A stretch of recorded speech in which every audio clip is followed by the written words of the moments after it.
వివిధ దేశాలకు సంబంధించినవి, వివిధ రాష్ట్రాలకు సంబంధించినటువంటి అంశాలు. కాంగ్రెస్ పార్టీ, భారతీయ జనతా పార్టీ చాలా చోట్ల అభ్యర్థుల్ని మార్చారు, కొత్త వాళ్ళకి ఇచ్చారు సీట్లు.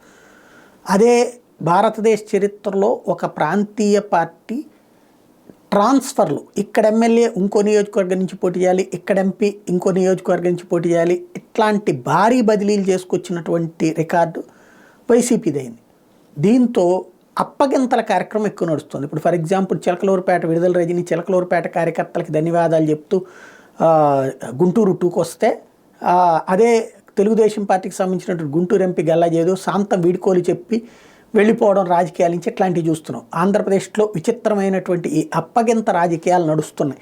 ఇప్పుడు తాజాగా అనిల్ కుమార్ యాదవ్ గుంటూరు వాళ్ళకి బై చెప్పి నెల్లూరు వాళ్ళకి బై చెప్పి గుంటూరుకి చేరుకున్నారు.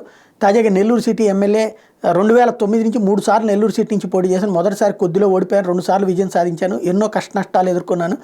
కష్టకాలం నా వెంట ఉన్న వారి రుణాన్ని తీర్చుకోలేని జగన్ కోసం సైనికుల్లో పనిచేస్తా, ఆయన ఎక్కడ పోటీ చేయమంటే అక్కడ పోటీ చేస్తా. రేపు నరసరావుపేట వెళ్తున్నా, అక్కడ ఉన్న ఎమ్మెల్యేలందరూ నాకు సన్నిహితులే, అంతా కలిసికట్టుగా పనిచేస్తాం. ఈ ప్రాంతం అన్నీ నాకు ఇచ్చింది, వీళ్ళ దీవెనల వల్లే నరసరావుపేటలో కూడా రాణిస్తా. నాకు ఎవరి మీద కక్షలు లేవు.